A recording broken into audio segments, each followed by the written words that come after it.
J'ai créé un money printer et ce n'est pas du clickbait. J'ai mis 125 $ dans Peanut et 5 jours plus tard, j'avais plus de 84 000 $. Voilà exactement ce que j'ai fait et je vais supprimer dans 12 heures. Voilà ton guide pour passer de 0,1 sol à 100 sols en seulement quelques jours. C'est ce genre de truc qu'on retrouve sur Twitter en ce moment. Ça a le don de m'agacer parce qu'évidemment c'est faux et c'est pas réaliste. De la même façon que les tutos qui vont te dire qu'il te suffit de mettre 2 $ dans n'importe quel projet pour ressortir avec un airdrop à 5 chiffres. Oui, parce que c'est évidemment les mêmes qui ont ce discours là. L'idée de cette vidéo c'est de zoomer sur le concept de memecoin et de faire plus ou moins un iceberg des choses les plus classiques aux choses les plus obscures, avec pour idée de peut-être allouer un petit pourcentage de ton folio à cette activité. On va également voir une partie des sous-méta qui se développent à ce niveau-là, les croisements qu'il peut y avoir entre le game des airdrops ainsi que les memecoins, et surtout comment éviter de se retrouver en territoire miné, là où tous tes achats vont se retrouver à zéro. Spoiler alert, dans cette vidéo, tu ne retrouveras absolument pas de guide sur comment faire un x1000 en 5 jours. Désolé, mais ça c'est juste pas réaliste. Autre chose à préciser, mais ça tu t'en doutes, évidemment ce n'est pas un conseil financier ou quoi que ce soit de ce genre. Je suis juste un dégénéré en slip assis en croix derrière son bureau debout. Oui, parce que j'ai une chaise haute avec mon bureau debout, et pour être plus précis, non, je ne suis pas en slip mais plutôt en pyjama à l'heure là où je tourne cette vidéo. Il est 10 h du matin, je pense que tu me pardonneras. Bref, j'arrête de raconter ma vie, on est parti pour la vidéo. Déjà, petit historique et contexte, un memecoin c'est quoi? C'est un token qui est créé juste pour la culture, juste pour l'image, et surtout c'est un token qui ne sert à rien, qui ne se prend pas au sérieux et qui n'essaye pas de faire croire qu'il sert à quelque chose. Il est absolument ok avec le fait qu'il ne sert à rien et que c'est juste de la spéculation et potentiellement un pump and dump. L'avantage de ceci c'est que généralement ils sont day one à 90% directement sur le marché, à l'inverse des tokens de VC classiques de 2024 qui sortent à 5-20% sur le marché. Ce qui fait que la pression vendeuse sur ces tokens est quand même relativement faible, et le concept c'est de partager une image, généralement à travers un mème. L'un des premiers c'était d'ailleurs le Dogecoin, dont tu peux voir le trailer à l'écran là maintenant tout de suite. Et donc les gens partagent des mèmes avec le Doge, avec le ticker $Doge, dont l'objectif est de s'amuser et de convaincre d'autres personnes d'acheter du Doge, parce que oui, l'intérêt c'est quand même de sortir en profit de sa position. Là où je pourrais pas te dire si Dogecoin c'est le premier memecoin qui n'a jamais existé, ce que je peux te dire c'est qu'il existe depuis décembre 2013 et c'est de loin l'un des plus iconiques, si ce n'est le plus gros représentant des memecoins. Désolé si je te fous un petit coup de vieux, mais ce token là il a plus de 10 années d'existence. Dogecoin c'est plus ancien qu'Ethereum par exemple. La grosse particularité de ces tokens c'est qu'ils sont particulièrement volatiles, que ce soit à la hausse ou à la baisse, et surtout que c'est le genre de token qui peut lancer et en quelques semaines seulement atteindre plus d'1 milliard de valorisation, ce qui n'est pas si facile que ça pour 99,9% des projets crypto. Dans les cycles précédents, on a observé que les memecoins c'était plus ou moins le dernier truc qui pumpait avant que ce soit le début du bear market, et c'était vraiment la phase grisante, euphorique du marché, là où tout le monde bidait sur absolument n'importe quoi, bide dans le sens de faire une offre évidemment. Le truc c'est que sur ce cycle, j'ai pas l'impression que c'est vraiment une finalité, mais plutôt un moyen d'expression pour dire on en a marre de tous ces tokens de VC qui parlent de tech, etc. et qui au final ont des performances absolument dégueulasses, sans aucun respect des utilisateurs au niveau des tokenomics. Pour te dire, aujourd'hui les memecoins se sont quand même très bien implantés, dans le top 100 on en a déjà pas mal. Je viens de faire le compte, il y en a 11, dont au moins un ou deux qui n'y étaient pas il y a encore quelques jours. Voilà pour le contexte, on va pouvoir passer aux différentes catégories. Pour bien comprendre la narrative qui se déroule devant nous, Red a fait un super post qui est inspiré d'une conférence de Mourad. Alors Mourad, qui est ce personnage là, Must Stop Mourad sur Twitter, et qui correspond plus ou moins au personnage principal derrière toutes les théories dont on va parler aujourd'hui. Si on devait le comparer à quelqu'un, je pense que ce serait Handsome. Mourad s'est fait connaître par ses nombreux calls qu'il a partagés sur Twitter et pour lesquels une grosse partie a quand même plutôt bien fonctionné, ce qui a joué en sa faveur et ce qui a fait que le bonhomme est devenu quand même plutôt connu. Alors qu'est-ce que ça dit cette thèse, et surtout quelles sont les histoires qu'on se raconte maintenant ce cycle pour se dire que ça va continuer, ça va monter, ça va monter, ça va monter. La narrative c'est la suivante, c'est qu'il y a deux types de memecoins qui existent. Alors on va parler de PVP et de PVE. Si t'es pas familier avec ces termes, le PVP c'est le joueur contre joueur. Typiquement ce qui est PVP en général dans les jeux en ligne, c'est la partie la plus complexe de ces jeux là. Et à l'inverse du PVE ou PVM pour les joueurs de Dofus, correspond aux joueurs contre environnement et donc au mode facile des jeux vidéo. Le PVP dans les memecoins, ça correspond à de l'hyper gambling. C'est le fait de rentrer, de sortir dans des memecoins qui sont absolument minuscules et très souvent pour lesquels il faut être plus ou moins insider si tu veux avoir la moindre chance de faire un profit dessus. Autant te dire que la majorité du temps, si tu poses un billet là-dessus, tu ne le reverras certainement pas, et c'est une activité que je ne recommande absolument pas. Quand parfois tu m'entends parler de shitcoin, et bien c'est de cette partie-là de la chose dont je parle. Des tokens qui sont lancés de façon aléatoire par des gens qui créent des contrats pour seul objectif de faire du pump and dump, et généralement ça prend pas plus que ça dépasse pas les 50 000 $ de market cap. Les seuls gagnants sont les créateurs et les 2-3 insiders qu'ils ont ramenés dedans, et les grands perdants ce sont les personnes qu'ils ont convaincus d'acheter. C'est un truc qui va naître, qui va pumper, puis qui va dump et qui va être complètement oublié, et ça parfois on l'espace de quelques dizaines de minutes. Ne te fais pas un dessin, c'est très carrément le pire endroit sur lequel tu voudrais déposer des fonds. Et à l'inverse, on a quelque chose d'un petit peu différent et de plus intéressant, c'est les mêmes coins en PvE. On va également pouvoir qualifier de tokens de culte, de culture, d'image, etc.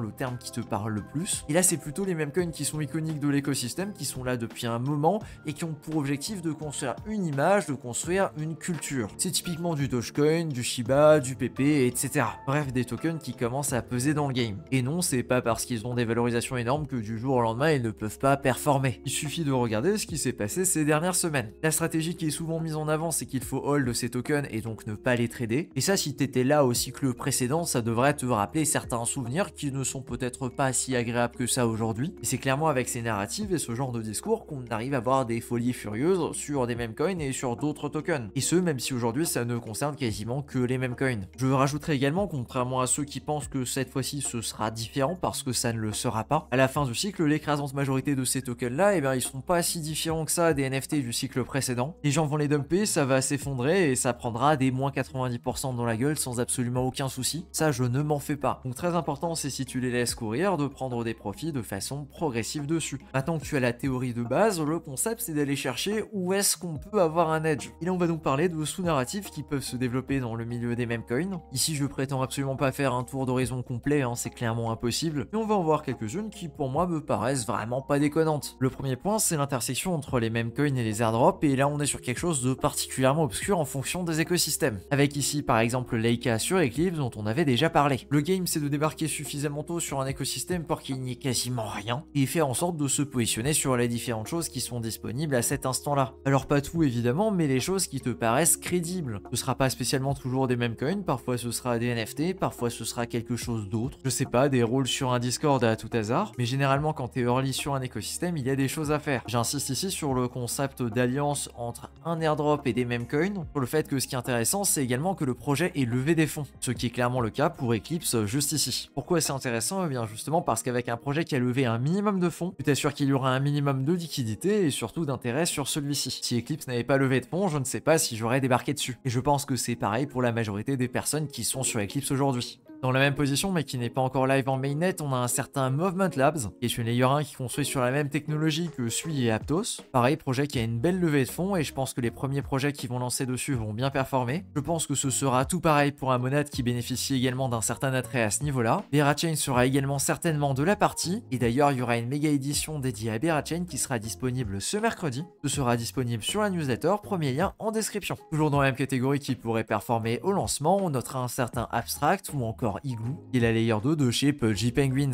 Autant te dire qu'il s'en passe des choses chez les gens qui prêtent attention et qui regardent, qui découvrent et qui prennent le temps d'explorer. Pour la majorité des blockchains que je viens d'évoquer, elles ne sont pas encore live, ce qui veut dire qu'il faut creuser dans l'écosystème afin de découvrir les projets qui sont les plus prometteurs dessus pour être positionnés day one quand tout sera disponible, et potentiellement en tirer des positions très intéressantes. Chaque blockchain va plus ou moins avoir son propre écosystème et donc le game sera pas le même partout. Cependant, s'il y a bien un truc qui paye en général, c'est le fait d'être tôt, tout en se positionnant pour différents airdrops du côté de ces projets-ci. C'est ça qui me plaît quand même pas mal et j'ai l'impression qu'il y a un edge à aller choper de ce côté-là. En tout cas, tu peux en être sûr, c'est un sujet que je vais beaucoup explorer dans les prochaines newsletters. Deuxième point, ce sont les mêmes coins qui se développent sur l'écosystème de Base. Et là, je suis désolé, mais je suis pas sûr à 100% qu'on puisse qualifier toutes ces positions de early. Il suffit de regarder la performance sur 7 jours pour voir que la majorité d'entre eux ont eu des performances assez sympathiques. Pourquoi on parle de l'écosystème de Base? Eh bien tout simplement car Coinbase a décidé de lister plusieurs de ces tokens. Et bien qu'ils ont commencé par des gros memecoins qui sont dans le top 50, et bien ça m'étonnerait absolument pas qu'ils viennent favoriser leur propre écosystème avec les memecoins qui ont été lancés sur Base et qui donc pourraient également en bénéficier. Pour ça, il y a même d'ailleurs une page dédiée sur CoinGecko qui s'appelle les memecoins de Base et tu as la liste complète des projets memecoins qui ont été déployés sur Base. Et ils sont déjà directement triés par market cap. Le game qui se développe ici, c'est donc de prendre position sur ces tokens là et d'espérer qu'un jour ils soient listés sur Coinbase. Et ça pour bénéficier d'un pump monstrueux. Pour savoir où un token est listé, il suffit de cliquer dessus et tout en bas de CoinGecko, tu vas avoir la liste des endroits sur lesquels tu vas pouvoir l'acheter, notamment sur les échanges. Et ici on peut voir que le plus gros échange sur lequel il est listé, c'est Bybit, ce qui veut donc dire qu'il n'est pas encore listé sur Coinbase et qu'il a un petit pourcentage de chance de l'être dans le futur. Et je te vois déjà venir avec la fameuse question: Maj, comment on achète ces trucs là? Alors déjà, si t'as besoin de poser la question, c'est pas spécialement une bonne idée de t'intéresser à ces trucs, voilà, je me permets. Et ensuite tu peux passer par quasiment n'importe quel agrégateur, normalement il devrait à les avoir sous le coude. Soit avec une recherche directe sur Jumper, pour les plus gros, je sais pas, il y a Miggles par exemple, bah tu tapes Miggles, il va te le sortir. Et pour les plus petits, même si c'est vraiment pas du tout une recommandation, je sais pas, on va prendre celui-là, B-Base. Voilà, c'est parfait pour mon exemple, il y a de très bonnes chances qu'il ne te le trouve pas. Du coup, ce qu'il faut faire, c'est aller sur la page du token, et venir copier le contrat juste ici. Tu vas ensuite venir le coller en t'assurant que tu es sur la bonne blockchain, il va venir te trouver le token, et voilà, il te reste juste à rentrer la quantité d'Ethereum que tu vas utiliser pour faire ton swap. Je ne vais pas te faire l'affront de faire une démonstration ici. Même si ça coule de source, je préfère le rappeler, plus c'est petit, plus c'est risqué. Troisième narratif sur lequel on observe de jolies choses, c'est sur Solana. Et ça pour une raison plutôt sympathique, le token est quasiment à son ATH. Le maximum jamais atteint étant de 260 $, et aujourd'hui on est à environ 240. Après c'est juste de la poudre aux yeux, il suffit d'afficher en market cap pour se rendre compte qu'on a déjà dépassé l'ATH, ce qui est quand même plutôt sympathique. Ça veut également dire que Solana c'est quand même maxi inflationniste parce qu'on était à 77 milliards de market cap lors du premier top, et qu'aujourd'hui 3 ans plus tard on est à 112 milliards de market cap sans avoir retapé l'ATH. Une partie assez importante de cet argent se redistribue sur l'écosystème et donc sur les mêmes coins, et là bah ça s'achète directement sur Jupiter. J'ai pas grand chose de particulier à en dire, c'est un écosystème que je maîtrise largement moins, et également un écosystème sur lequel la hype est peut-être déjà passée. Et pour les personnes qui attendent ou qui vont recevoir des airdrops du côté de Solana, il se passe quand même de jolies choses également. Je pense à Tensor qui est un petit peu remonté depuis son bottom, et pour lequel on devrait avoir un airdrop en décembre, et également un certain Parcel qui est sur une très jolie tendance. On enchaîne avec une autre narrative, et cette fois-ci c'est tout ce qui va être inscription. Et là je vais te dire que je suis particulièrement étonné car certaines n'ont pas l'air de prendre plus que ça, et donc je pense qu'il y a peut-être un petit game à se positionner là derrière. Notamment parce que ce sont des tokens qui aujourd'hui sont quasiment inaccessibles à moins de savoir comment y accéder. C'est pas tout le monde qui va installer un wallet un petit peu particulier pour minter des DRC20, ça c'est sûr. Alors là je mets un petit peu tout dans le même panier, mais en vrai il faudrait pas, je vais peut-être plutôt commencer par séparer. Et d'ailleurs je compte bien faire un sujet là-dessus parce que là dans cette vidéo je vais vraiment juste le survoler. Mais pour moi il y a vraiment un truc à faire du côté des inscriptions et des runes, que ce soit sur Bitcoin ou d'autres écosystèmes. Et c'est une narrative que je vois bien revenir. Ici on a par exemple le SATS qui ne fait quasiment plus de bruit aujourd'hui. Celui-ci de mémoire il avait même été listé sur Binance, je sais pas pourquoi je le retrouve plus ici. Et c'était un énorme play, et là-dessus c'est vrai que j'avais pas mal mangé. Il y a également Ordi de chez Ordinals dont on n'entend quasiment plus parler. Et lui pour le coup était le premier vrai Ordinal qui avait totalement percé. Alors pourquoi pas le voir revenir sur le devant de la scène. Et dans le même game il y a également Wizards qui pareil est un ordinal. Comme dit je vais pas trop détailler dans cette vidéo, mais pour moi il y a un véritable coup à jouer. J'aurai l'occasion de revenir dessus dans les prochaines semaines, et si jamais ça t'intéresse, eh bien sache qu'il y a déjà des vidéos disponibles sur la chaîne à ce sujet. Même si elle commençait à dater, avec celle-ci plus un petit peu de motivation, tu devrais t'en tirer très facilement. Avec ça je pense qu'on a déjà fait un petit tour assez sympathique du côté des meme coins. Alors évidemment il y a d'autres niches et j'ai absolument pas tout évoqué dans cette vidéo. Ce serait d'ailleurs quasiment impossible de tout évoquer dans une seule vidéo. Et ceux que j'ai mentionnés ici c'est des plays Kimbot ou des plays que j'ai déjà pris ou que je compte prendre. Maintenant je rappelle encore une fois ici qu'on est sur des meme coins qui sont particulièrement volatiles, que certains, notamment les plus petits, peuvent totalement disparaître du jour au lendemain. Et donc à mon avis la bonne approche c'est de se définir un pourcentage de ton folio que tu es ok de mettre dessus et de t'y tenir. Là on arrive dans une partie gestion de risque et c'est super important d'être au clair avec ça. De la même façon que tu mettrais pas l'entièreté de ton bac sur un seul token, bien là c'est pareil, en fonction du risque que ça représente pour toi, il faut adapter le pourcentage qui est alloué à ton folio. Sachant que c'est pas du tout mon sujet, je suis totalement conscient que cette vidéo pourrait représenter le top sur les meme coins, et d'ailleurs ce serait peut-être même rigolo. De mon côté j'en ai pas profité plus que ça jusqu'à présent, le seul qui m'a un petit peu régalé c'était Leica. Alors j'espère juste que tu es quelqu'un de raisonnable dans tes actions et que tu ne feras pas n'importe quoi. Tu l'auras remarqué, dans la vidéo j'ai pas spécialement mentionné de ticker spécifique ou alors chiller des trucs de façon assez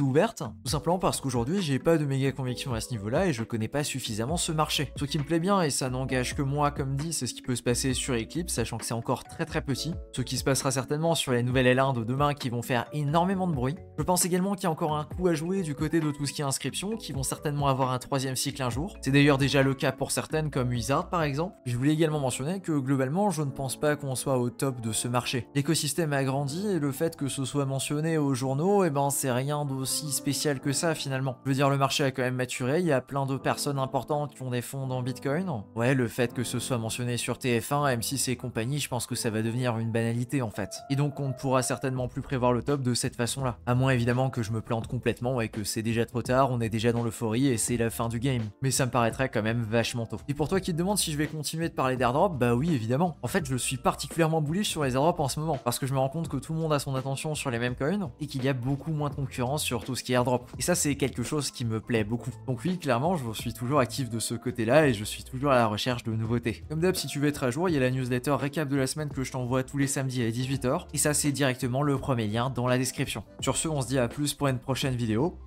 Ciao!